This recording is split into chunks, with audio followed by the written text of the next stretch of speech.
Merci. Je vois qu'il y a beaucoup de points communs entre la France et la Roumanie, y compris au niveau des problématiques environnementales, écologiques. Donc le film que vous allez pouvoir voir tout à l'heure avec sa traduction en roumain évoque la disparition des espèces de tulipes sauvages en France. Alors en deux mots, les tulipes sauvages, ce sont des espèces qui sont protégées par la loi française, qui ne sont pas originaires d'Europe. Certaines de ces espèces sont originaires du Moyen-Orient, d'autres d'Asie mineure, mais elles ont été importées. Alors il y a un débat sur la période historique à laquelle elles ont été importées. Certains pensent qu'elles ont été importées avec les vignes par les Romains, donc à l'époque de l'Empire romain, d'où l'appellation de tulipe romaine pour l'une de ces espèces. D'autres pensent que c'est plutôt au XVIe siècle, au moment de la bulle spéculative relative à la tulipe hollandaise, que ces espèces ont été importées. En tout état de cause, ces espèces poussent de manière sauvage, ou plutôt de manière semi-sauvage, dans les zones cultivées. C'est-à-dire qu'elles ne sont pas plantées par les viticulteurs ou par les arboriculteurs, mais elles poussent spontanément dans les vignes ou dans les vergers qui sont cultivés de manière traditionnelle. Alors pourquoi s'intéresser à ces espèces? Premièrement parce que c'est une problématique importante de biodiversité, puisque en France comme ailleurs, les espèces végétales comme animales ont une tendance à décliner, donc c'est des espèces qui ont un intérêt en soi, mais elles ont aussi un intérêt parce qu'elles permettent d'évoquer des problématiques agricoles et liées à l'urbanisation. Alors très simplement, ces espèces de tulipes sauvages ne supportent pas les épandages de pesticides et notamment d'herbicides, ce qui explique qu'elles ont disparu de toutes les parcelles qui sont cultivées de manière conventionnelle, comme on dit en France, c'est-à-dire dès l'instant que vous avez un épandage d'herbicides, ces espèces disparaissent. Ensuite, elles ne supportent pas non plus les labours profonds, puisque ce sont des bulbes qui sont à une certaine distance de la surface du sol, et lorsqu'elles sont retournées, les bulbes meurent. Alors, je vous disais que c'était une espèce qui était protégée par la loi. La protection des espèces végétales en France fait qu'il est interdit pour ces espèces, comme pour toutes les autres espèces végétales protégées, interdit de couper ces espèces, interdit d'arracher ces espèces, interdit de commercialiser ces espèces. Mais comme la France est un pays qui a un régime de droit dérogatoire, il y a une dérogation à ces interdictions, et la dérogation porte sur les fonds, sur le foncier qui est cultivé. Autrement dit, les agriculteurs qui exploitent leurs terres ne sont pas soumis à cette loi de protection des espèces, et un agriculteur qui détruit ces espèces protégées, qui détruit ces tulipes sur ces parcelles, n'est pas condamnable, il n'est pas dans l'illégalité, hein, pour résumer. Donc cette petite tulipe est une occasion de parler de la problématique des produits phytosanitaires qui est très importante et tout à fait d'actualité en France, et qui concerne donc les problèmes qui ont été évoqués, pollution des sols, pollution des eaux, et qui concerne également les problématiques de santé publique, puisqu'il faut savoir qu'en France, il y a des gros problèmes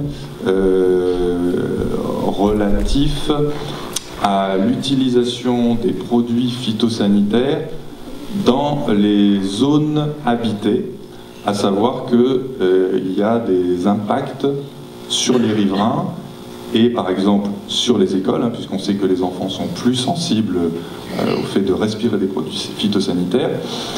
Donc il y a vraiment des problématiques liées également à l'utilisation par les produits phytosanitaires des agriculteurs eux-mêmes. Il se pose la question, par exemple, de savoir si on doit rendre obligatoire, et si c'est faisable de rendre obligatoire un équipement de sécurité pour l'agriculteur qui est en train de traiter. Voilà, donc il y a vraiment une problématique forte et qui est, je dirais, d'autant plus douloureuse qu'en en France, on va commémorer un triste anniversaire. C'est à la fois un bel anniversaire, un triste anniversaire. C'est que l'année prochaine, ce sera la commémoration de la fin de la Première Guerre mondiale. Et il faut savoir que l'agriculture a été le premier recycleur de l'industrie de guerre après la Première Guerre mondiale, puisque la première utilisation massive de produits chimiques provient de l'utilisation des stocks de produits chimiques de la Première Guerre mondiale dont on ne savait pas quoi faire et qui ont donc été utilisés pour l'agriculture. Au départ, c'était principalement pour tuer les mules. Il y a des travaux de recherche qui ont été faits en France sur ce sujet-là historiquement, et puis ensuite ça s'est développé bien sûr avec la mécanisation après la Seconde Guerre mondiale. Mais c'est vraiment historiquement de là que ça vient. Ça, c'est une première question. Et la deuxième question, qui est très importante également, c'est celle de l'artificialisation des terres agricoles en France. Alors, il faut savoir que donc, la France est découpée administrativement en une centaine de départements, et on estime que tous les 6 ou 7 ans, disparaît l'équivalent de la surface d'un département français. Enfin, disparaît, c'est-à-dire qu'il y a une artificialisation. Donc c'est de l'urbanisation, c'est des routes, c'est des zones commerciales, c'est des lotissements. Voilà. Donc le rythme s'est très légèrement amenuisé ces toutes dernières années, ces 2 ou 3 dernières années, mais il reste quand même très important. Donc ces tulipes qui poussent sur des parcelles cultivées sont également soumises à cette problématique de l'urbanisation, et il y a des zones, vous verrez dans le film tout à l'heure, des zones sur lesquelles il y a des projets d'urbanisation où évidemment le projet d'urbanisation n'est pas compatible avec la conservation du biotope de cette espèce protégée. Il faut ajouter également une chose très importante, c'est qu'en France, la France est l'un des rares pays à disposer dans sa constitution, donc dans ce qu'on appelle le bloc de constitutionnalité de la République, dans sa constitution, il y a ce qui est appelé la charte de l'environnement. Ça veut dire que dans la constitution française, il y a notamment l'obligation, le devoir pour tout citoyen de protéger l'environnement, et le droit, inversement, pour tout citoyen de protéger l'environnement. Ça fait partie du bloc de constitutionnalité de la République. C'est assez récent historiquement, puisque ça date de 2005, donc ça fait un petit peu plus d'une dizaine d'années. Et la question se pose de savoir si cette mesure constitutionnelle est efficace ou ne l'est pas. Et dans le film, tout à l'heure, vous pourrez avoir un exemple, puisque on a pu utiliser d'un point de vue juridique cette notion de protection constitutionnelle de l'environnement dans des questions justement très concrètes liées à la disparition des terres agricoles. Et puis il y a également, vous le verrez dans le film tout à l'heure, des problématiques qui sont à la fois liées à l'agriculture et à la pollution des sols et à l'urbanisation. Vous verrez par exemple que certaines parcelles sur lesquelles il y avait auparavant des tulipes sauvages ont vu ces tulipes sauvages disparaître, et que cette disparition est due à un épandage de compost urbain. On vous a parlé tout à l'heure du compost. Alors, je ne sais pas si ça existe en Roumanie, ça, mais en France, on a produit de façon assez importante, et il s'en produit encore, du compost urbain. Ce qui s'appelle du compost urbain, mais qui n'est en réalité pas du compost, qui est en fait du broyat d'ordures ménagères dans lequel on trouve par exemple des métaux lourds, et ces substances ont été épandues sur les terres, ce qui a évidemment provoqué une pollution importante sur le moment, mais également une pollution sur le très long terme. Parce que voilà, on a notamment des morceaux de plastique donc, qui ont une durée de vie très, très longue, qui dépasse largement une génération, qui ont été épandus sur des parcelles donc, sur lesquelles à l'origine il y avait des tulipes. Donc pour